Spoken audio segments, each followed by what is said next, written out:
Cerrar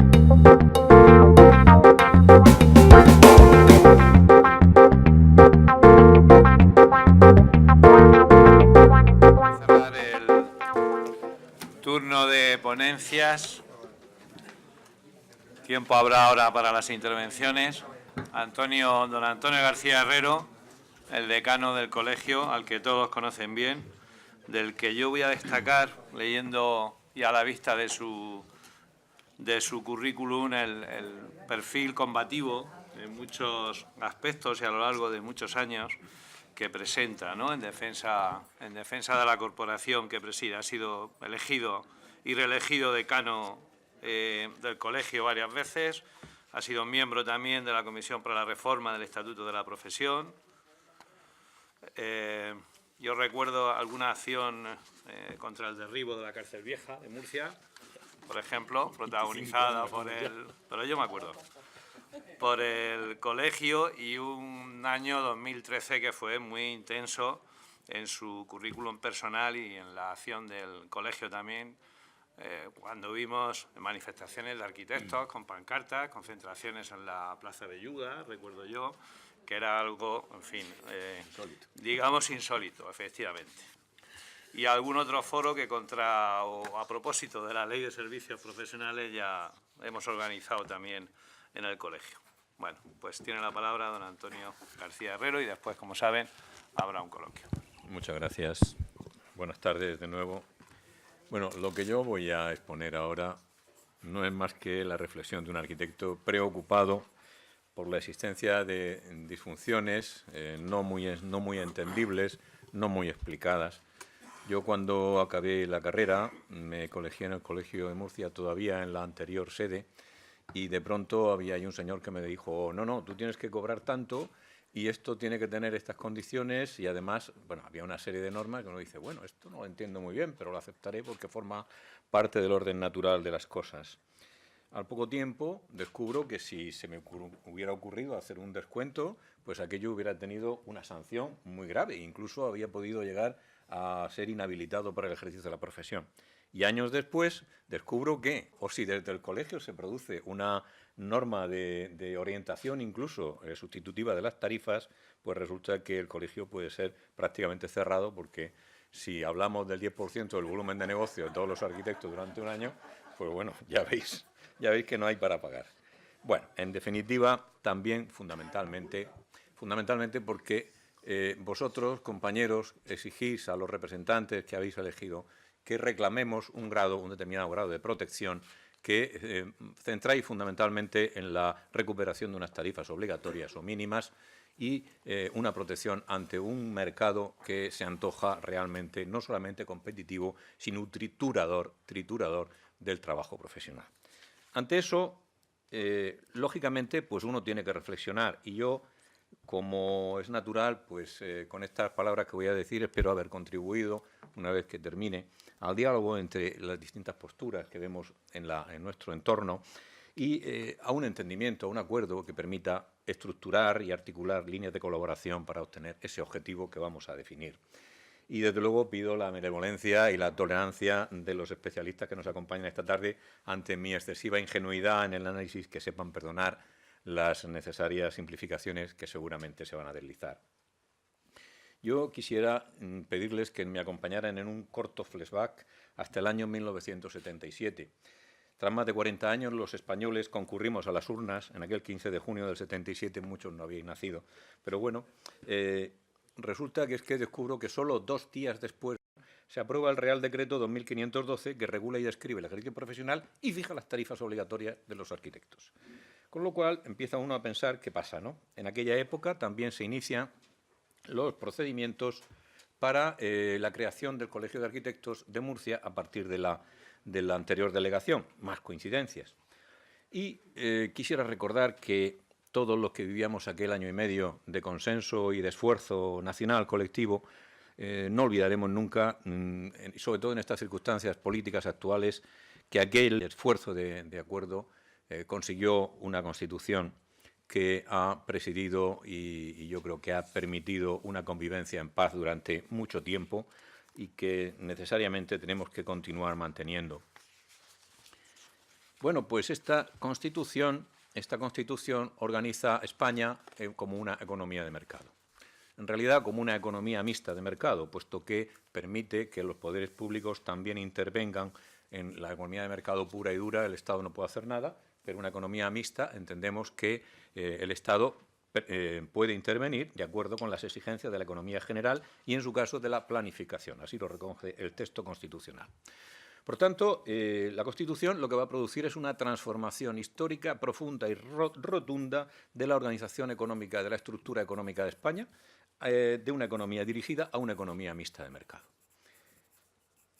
Y esto, que forma parte de la Constitución, va a contribuir a que se produzca el cambio a una sociedad democrática, una sociedad que contiene todas estas variables y, por tanto, se constituye el mejor de los estados deseables posibles. Por tanto, aceptemos definitivamente la economía de mercado como formando parte del orden en el que van a confluir los flujos económicos de nuestro país. Bueno, la Constitución también dedica un artículo al reconocimiento y tratamiento de los colegios profesionales, remitiendo su regulación a la ley que ya existía y que ha sido modificada en la etapa constitucional varias veces. Por tanto, cuando se dice es que la ley de colegios es preconstitucional, toma, y el Código Civil, claro, pero en este momento está adaptada a la Constitución, o al menos eso es lo que pensamos. Y, de hecho, se ha ido adaptando detalladamente a cada una de las modificaciones legislativas que se han venido produciendo. Bien, quisiera resaltar que la Constitución, cuando recoge la existencia continuada de los colegios profesionales, pone una serie de condiciones que en la mayoría ya cumplían. Por ejemplo, el funcionamiento democrático. Los colegios profesionales han de ser democráticos, ¿vale? Pues es que los colegios profesionales ya eran democráticos. Probablemente las únicas instituciones que han permanecido con un sistema democrático de regulación interna durante todos unos 41 años casi de dictadura. Y me gustaría también pues, hacer eso que se hace muchas veces en las tesis, que es analizar cuántas veces en un texto se menciona determinada palabra, determinado término. Pues colegio profesional se menciona una sola vez, mercado una sola vez, economía 5 veces y competencia 28. Ah, caramba, competencia muy bien. Pero es que cuando la Constitución habla de competencia, está hablando de la atribución de una determinada autoridad de entender de un asunto y en ningún caso lo menciona como formando parte del orden. Bueno, pues nosotros, los profesionales, siempre habíamos entendido la competencia en el sentido académico. Competencia, pues pericia para poder, actitud, idoneidad para hacer algo, que es la acepción académica, y, no, como he dicho, no menciona en ningún momento competencia como situación de empresas que rivalizan en un mercado ofreciendo o demandando un mismo producto y servicio. ¿Por qué, entonces, tanta importancia a la competencia en su significado anterior? ¿Cuáles son los motivos que exigen la publicación de las leyes de defensa de la competencia en el 89 y de la competencia desleal en el 91 y toda la legislación?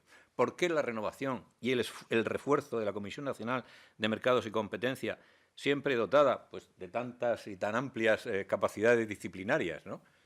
Bueno, pues yo llego a la conclusión de que es que la economía mixta de mercado se fundamenta básicamente en la defensa de la competencia. Si no existe competencia, no hay posibilidad de que se pueda producir una regulación de los flujos económicos en un país en las condiciones que tenemos aceptadas por la Constitución.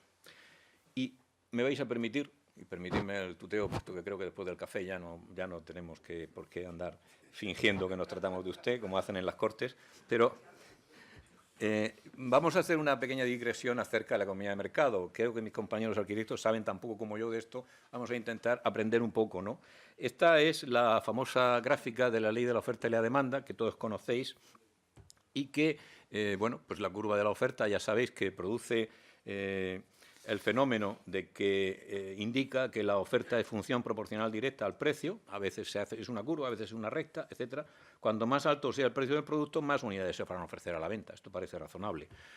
La curva indica que la demanda es inversamente proporcional al precio. Cuanto más precio haya, pues menos demanda va a haber. Pues también es razonable. Bueno, pues tenemos el punto de equilibrio entre ambos elementos, la oferta y la demanda, y se dice, bueno, pues el mercado regula el punto de equilibrio que fija los precios de intercambio de los bienes y servicios.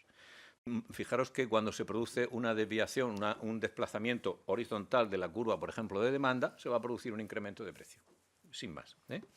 por tanto, se va a producir también un incremento de producción, porque si hay más precio, pues interesará más producir.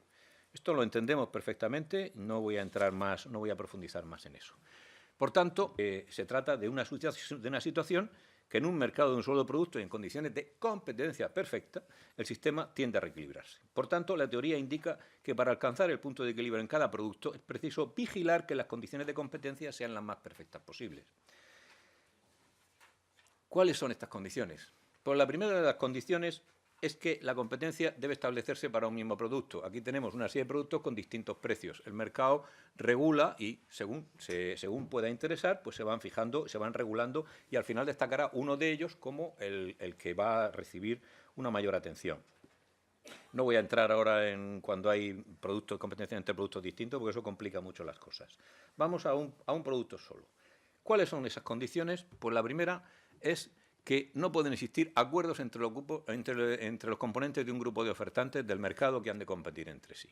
Si tenemos una condición de este tipo, se ponen varios de acuerdo y fijan un precio, lo que hacíamos nosotros con las tarifas, pues estamos ante una situación que está totalmente prohibida, se llama oligopolio. Si es un solo, y esto es importante que lo recordemos cuando hablemos de los trabajos para la administración, si es un solo el ofertante, pues es un monopolio. Y luego vamos al otro aspecto. ¿Cuál es la otra cuestión? ¿Y si se ponen de acuerdo todos los consumidores para solo comprar un determinado producto y exigen un precio?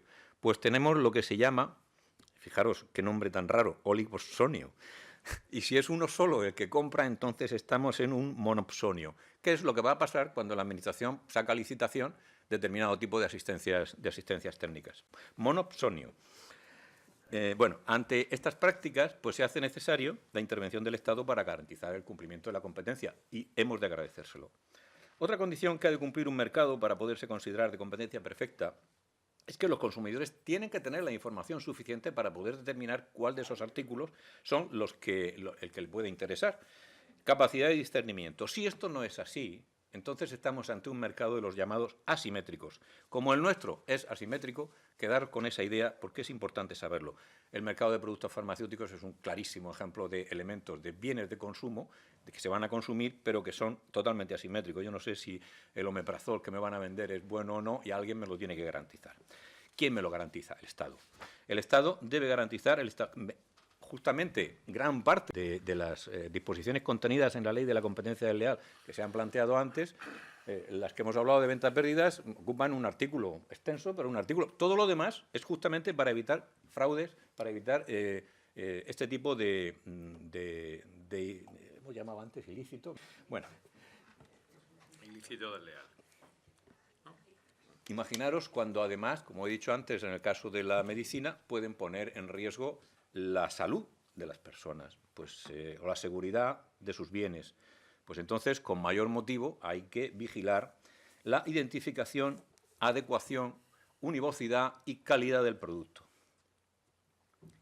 Luego hay una última condición, que es que el mercado debe ser elástico, es decir, debe permitir que haya una reacción rápida frente a las oscilaciones tanto de la demanda como la oferta, porque si no, si vamos a reaccionar dentro de 2 años, pues la verdad es que tampoco hay muchas posibilidades de regulación, ¿no? Esto, en general, en el mercado de nuestro trabajo profesional, es un mercado, yo diría, poco elástico, no permite tampoco una reacción muy inmediata, pero bueno, podemos aceptar que eso lo cumplimos. Así que, como veis, el sistema de economía de mercado presenta una determinada serie de fragilidades y críticas importantes, puesto que las condiciones teóricas de que hemos hablado resultan muy difíciles de cumplir. Y la realidad del modelo olvida también un número considerable de condiciones y circunstancias culturales, políticas, sociales y humanas que no son objeto de consideración en las teorías y prácticas económicas y que generan a veces graves desequilibrios con la aplicación directa y doctrinaria de tales teorías. Así que yo creo que sería bueno situar el funcionamiento micro y macroeconómico en sus justos términos y ocupando su importante lugar en el conjunto de la estructura social y política, pero con la necesaria coordinación y a veces, si fuera posible y necesario, y por eso eso lo contempla la Constitución, subordinándolo a otros objetivos de no menor trascendencia. El Tribunal de Defensa de la Competencia, simplifico, elaboró en el 92 un importante informe sobre el libre ejercicio de las profesiones Yo no voy ahora a reiterar todo lo que su directora nos ha relatado antes, porque lo tenía yo aquí también, pero bueno, estas cosas que pasan, ¿no? El informe prácticamente trituraba las actividades de los colegios profesionales como procedentes de un sistema, de una estructura social que estaba ya fuera de escenario. Pero sí que creo que conviene resaltar que aquel informe consideró válidas, o sea, consideró que estaban así las condiciones de asimetría del mercado de la prestación de servicios de alta cualificación. Eso lo considera como un factor a tener en cuenta. Y, por tanto, la exigencia de calidad. Y reconoce que, una vez desprovisto de las verificaciones de precios y tarifas, que se hacía antes, el visado constituye un excelente mecanismo de autocontrol de calidad. Esto lo reconocía aquel informe. No entraba en profundidad en la función precio-calidad, que va a ser un poco en lo que yo me voy a centrar. Es decir, precio-calidad no, coste-calidad, ¿no? Coste-calidad confiando directamente a la libre competencia al elemento de la calidad de los servicios profesionales y confundiendo el mercado de los mismos, a mi entender, con el de los productos de consumo. Porque los argumentos que se incluyen en el propio informe incluía unos argumentos para refutar las posibles alegaciones, aquella famosa de que la libertad de precios conducirá a la mala práctica y, por tanto, reducirá la calidad, esgrime el propio informe argumentos que se centran, por ejemplo, en la calidad del pan o la calidad de una olla a presión. Sabríamos nosotros seguramente distinguir bien el pan hecho con yeso del hecho con harina, porque lo dice el propio informe, pero evidentemente hay otros mecanismos y otros objetos de intercambio, sobre todo servicios, que ya empieza a complicarse un poco más esto, ¿no? Efectivamente, el concepto de calidad es muy subjetivo. Yo no voy a intentar ahora entrar en definir lo que es la calidad. Apelo al conocimiento intuitivo de la calidad y voy a intentar pediros que le demos un número, que la calidad de un determinado producto la graduemos en función de una serie de características que le damos un valor. De esta manera podremos comparar la relación precio-calidad o coste-calidad, mejor dicho. ¿Cómo pongo yo aquí ahora? ¿Cómo va esto? No sabía cómo hacer, ¿no? Entonces, pues pensé, vamos a ver, ¿qué es lo que yo quiero cuando hablo de precio? Pues un precio bajo. El precio bajo es verde y el precio malo pues se me pone rojo arriba como el semáforo, ¿no? ¿Y qué pasa con la calidad? Pues la calidad quiero que tenga mucha calidad y que tenga poco precio.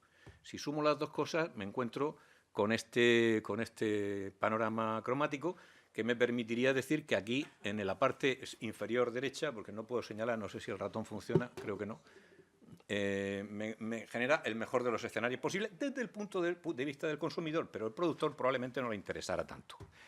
Así que lo que vamos a hacer es partir de los siguientes bases. Una calidad cero requiere un coste cero para su consecución. Evidentemente, calidad cero, coste cero. Y hay una determinada calidad en un punto determinado que es inalcanzable y que por mucho que incrementemos costes no podemos llegar allá. Es decir, el máximo absoluto. Vale, pues esta curva tendría una configuración más o menos parecida a esta. Eso es una distribución teórica que en realidad no funciona así. Esta curva tendrá pues unas oscilaciones dentro de lo que es en las abscisas tenemos la calidad y en las ordenadas el coste. Será mucho más compleja, pero ¿y ahora qué vamos a hacer? Bueno, yo tengo ya lo que me cuesta pues, el producto o el servicio, voy a ver qué precio le puedo poner. Voy a intentar ponerle un precio que sea el margen que hay a partir de la curva roja. A partir de la curva roja hacia arriba estamos en área de beneficios y a partir de la curva roja hacia abajo estamos en área de pérdidas. Ojo, no entremos ahí porque si perdemos, ¿para qué estamos trabajando, no? Bien, supongamos que la curva de coste más beneficio, que es igual al precio, es función también entonces de la calidad más un porcentaje de beneficio, ¿vale? Voy muy rápido. Y entonces, ¿qué es lo que produce la estrategia de la competencia que va a intentar? Pues nosotros vamos a intentar rebajar esa curva roja lo más posible para que los costes rebajarlos y ampliar beneficios en nuestra actividad.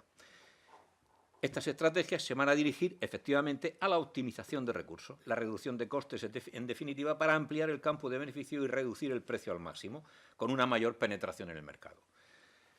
Ahora bien, si los precios bajan por debajo de la zona roja, estaremos entrando en venta pérdida. Hemos hablado antes de ello. Se llama dumping, está prohibido.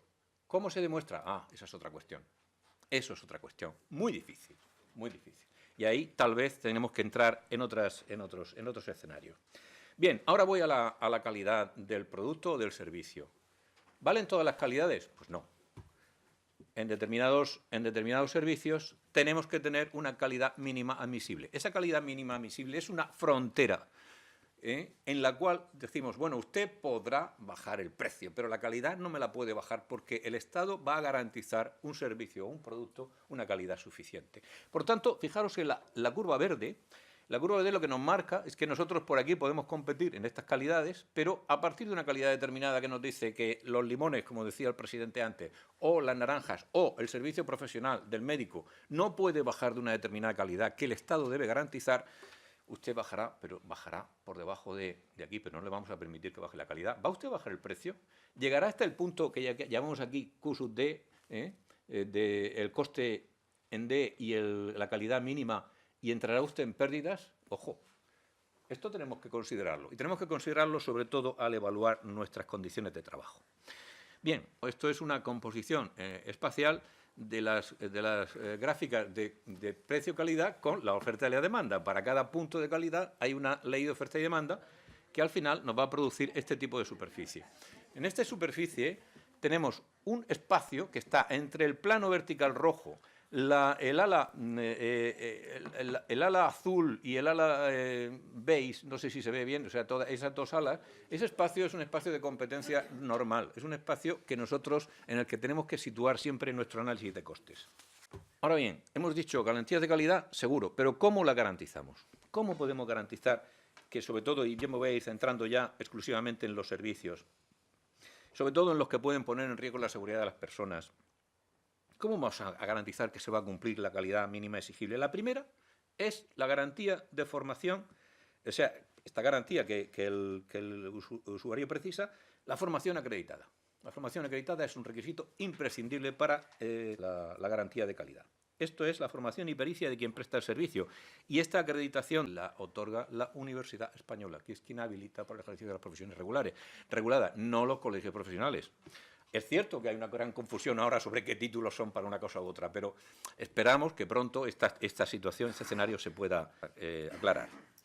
Fijaros que cuando el servicio se presta mediante una consulta directa, el caso del abogado, el caso del médico, que te hace una consulta y te da un informe verbal o un consejo, no hay más garantía de calidad que la formación acreditada, no hay más. La fama que se pueda tener, pero en definitiva es eso. Por tanto, es muy importante y debe ser coherente con el objeto. No se le puede pedir, y creo que la Administración a veces lo hace, pedir a un médico que emita un dictamen sobre agricultura ni a un abogado sobre medicamentos. Cuando el servicio se produce de modo que se materializa en un documento, este es, digamos, la primera de los apoyos que tiene esta barrera que hemos puesto ahí. Entonces será posible la verificación de la calidad de ese documento, pero ha de ser complementario de la formación. Entraremos ahora en la siguiente, que es la responsabilidad civil, que solamente el que está habilitado está en condiciones de asumir responsabilidad y, por tanto, tiene que haber un control sobre esa cuestión. El visado, por ejemplo, verifica un límite suficiente de calidad exigible al trabajo profesional en general. Garantiza una compleción formal y una corrección documental. Esto es lo que dice el último decreto de visado. Y esto se ha revelado esencial a lo largo del tiempo en la calidad del trabajo profesional reflejado documentalmente. Más allá del visado, la supervisión técnica o control técnico de proyectos se refiere a otras variables que puedan ser específicamente exigibles cuando van a ser objeto de aval o aseguramiento de terceros. En definitiva, la propia Administración también lo ve. Bien. Habría que decir también que al tratar del visado y sobre todo de la supervisión técnica del trabajo profesional que realiza la Administración, resulta obligado, aunque pueda sorprender por obvio, recordar que quien ejerce la labor de control técnico debería reunir la cualificación necesaria para ello, lo que no siempre se produce. Y como mínimo, la misma que la que tiene el profesional cuyo trabajo es verificado. Yo quisiera pedir que la recuperación del visado como instrumento eficaz de garantía para los perceptores de todos los servicios técnicos, no entiendo por qué se ha excluido un dictamen pericial que puede llevar a una empresa a la ruina si está mal hecho o puede determinar que hay que demoler un edificio si no se ha continuado recogiendo en el decreto de visado. Y creo que ahora que hay que revisarlo, debería ser asumida de inmediato por los poderes públicos la recuperación del visado para todos los trabajos profesionales. La última de las garantías es la exigencia de responsabilidad, evidentemente. Qué duda cabe que la exigencia de responsabilidad profesional es necesaria en atención al resarcimiento y compensación de los daños que pudieran haberse ocasionado por defectos en un servicio o producto de baja calidad. Pero entonces no entiendo que se mantenga todavía sin entrar en vigor la parte de responsabilidad y garantía trienal de la LOE, por ejemplo, una ley que se llama de la edificación y que, para empezar, restringe su aplicación a las viviendas y además solo a responsabilidad decenal. Oiga, tenemos una ley ya 16 años, ya va siendo hora de que se ponga en vigor en su totalidad y si no, me dice usted, señor legislador, ¿para qué la hizo? Porque esto es otra cuestión. Así que una de las primeras conclusiones es que es necesaria poner en vigor inmediatamente la totalidad del contenido de la LOE porque es imprescindible para obtener un sector equilibrado. En este momento está totalmente desequilibrado. Hablemos ahora del fenómeno de la venta a pérdida o dumping, que se recoge en la Ley de Competencia Desleal. Resulta evidente la dificultad de prueba, ya lo he dicho antes, respecto a cada uno de estas cuestiones, porque cuando se produce además intencionadamente, pues bueno, siempre hay una cierta connivencia con aquel que ha sido beneficiario del dumping, cuando se produce en nuestro mercado. Entonces, yo creo que llegados a este punto ya tenemos que olvidarnos del mercado de bienes, que no, en este momento para nosotros no nos sirve, pero me interesa resaltar, es muy importante, que el mercado de bienes se refiere generalmente a un producto ya elaborado, con unas características de calidad. Las copas que tenemos encima de esta mesa, todas existen ya. Y si yo las tengo que vender en un mercado exigido, por debajo de mi coste, lo único que estoy haciendo es generando una pérdida que ya me enseñará que en el futuro tengo que estudiarme la manera de producir estas copas de otra forma, pero no voy a cambiar la copa, no la voy a cambiar. Sin embargo, el mercado de servicios es distinto. El mercado de servicios profesionales resulta que lo que se contrata no existe. Se está contratando un producto, un servicio que no existe. Se contrata con unas características definidas, pero puede haber una presión que nos lleve a que, por ejemplo, en una licitación pública que se está marcando un precio razonable, precio de licitación, calidad de licitación, y se está exigiendo, pues se produzca lo que yo entiendo que se produce en muchas ocasiones, y desde luego también en la esfera privada, en una situación de crisis como la que estamos terminando de vivir, espero. Y es que se produce esta presión. Tenemos una presión muy potente, el profesional tiene que licitar, tiene que intentar ganarse la vida, tiene que hacer... Bien, y al final se producen estas ofertas. Hay unas cuantas que están todavía dentro de la parte de beneficio, muy poquito, y hay unas cuantas que ya bajan hasta licitar por debajo del precio con tal de conseguir un contrato, pérdidas. Bueno, pues estamos ahí. Estamos en pérdidas. ¿Por qué se puede producir esto? Solo se me ocurren 3 motivos. Falta de previsión del profesional. No sabe ni calcular cuánto le cuesta a él hacer ese producto. Hay que aprender. Tenemos que aprender a hacer eso. Segundo, porque tras haber contratado el servicio a pérdida, piensa pedir inmediatamente una revisión del precio, sobre todo en casos en que he contratado esto, pero mira, ahora ya lo tengo contratado, pero esto es imposible, yo no podía, tal. Entonces entramos en una zona de conflicto. Y porque ya en el momento de la contratación y en su fuero interno, pues había decidido que al final rebajaría la calidad. Aunque ahora me estén engañando y presionando el precio, yo rebajaré la calidad y entraré en lo que, cuando se sabe que se va a producir pérdida, acaba sucediendo. ¿Qué es esto? Llegamos a ofrecer finalmente un producto que nos encuentra por debajo de la calidad exigible. Mantenemos el precio de adjudicación y nos vamos a la zona de calidad indeseable. Esto es lo que está pasando en este momento, a mi juicio, en general, en la mayoría de los mercados en los que se contratan en una situación de crisis perentoria y que se están contratando en este país. Siento tener que decirlo, pero especialmente en la Administración. Y me voy a centrar en la Administración. Fijaros que todavía están los mecanismos de verificación, pero es que la gente tiene que sobrevivir. Es que contratar un servicio y decir, ahora voy a perder dinero para cumplir un contrato que me han encargado, un proyecto, una dirección de obra o lo que sea, es muy duro. Eso es muy duro. Y entonces quien presiona más allá de lo realmente aceptable para obtener un beneficio que no sabemos muy bien si lo es, yo creo que esto no es deseable. Esto no es competencia. Entonces, ¿qué pasa con la Administración? ¿Cómo, si esto fuera un precio de licitación en la Administración, imaginaros, cómo está el sistema de prestación y las condiciones actuales de contratación? Un mercado totalmente desequilibrado. Hay un único perceptor, o sea, aquello que decía el mono, este es el mercado, solamente hay un señor que pide el servicio. Y hay 50, 60, 80 que concurren. Preponderancia del precio sobre la calidad. También la nueva ley de contrato del Estado resulta que ahora el precio, todo es subasta, todo es subasta. Ya no es obligatorio aplicar la exclusión por baja temeraria. Hay una equivocada, entiendo, una equivocada idea de la eficiencia administrativa que lleva a veces, bueno, incluso a que no se hacen verificaciones ni de formación, ni de calidad técnica del trabajo. No hay que visar, no hay que controlar, no hay que ni siquiera verificar si este señor es arquitecto o médico, no sé, ya veremos. Bueno, esto es una equivocada idea de la eficiencia administrativa, a mi juicio, y creo que no conduce más que a consecuencias negativas. Al final, a un clarísimo deterioro de la calidad de los servicios de asistencia profesional a la Administración. ¿Cuántas administraciones están sufriendo esas presiones que han hecho para conseguir bajas increíbles cuando luego no consiguen obtener un producto, sea obra, sea servicio, en condiciones? ¿Cómo podemos resolver esto? ¿Qué soluciones se nos ocurren? Bueno, la entrada en la zona de dumping debe evitarse. Yo entiendo que si se produce un mecanismo de contratación en términos de precariedad o de necesidad, llegamos justo a la zona de mala calidad y, por tanto, es preciso recuperar la obligatoriedad de implantación de márgenes máximos razonables de competencia en precio. Es decir, lo que se llamaban bajas temerarias, lo que hace es que elimina del mercado aquello que realmente no responde al mercado, sino a otras cosas. El mercado tiene unas posibilidades de oscilación razonable y ahí es donde la Administración debe tomar decisiones. Pero también debe primar y debe valorarse la solvencia técnica del licitador, ¿no? Porque si no, no habría ninguna garantía de calidad.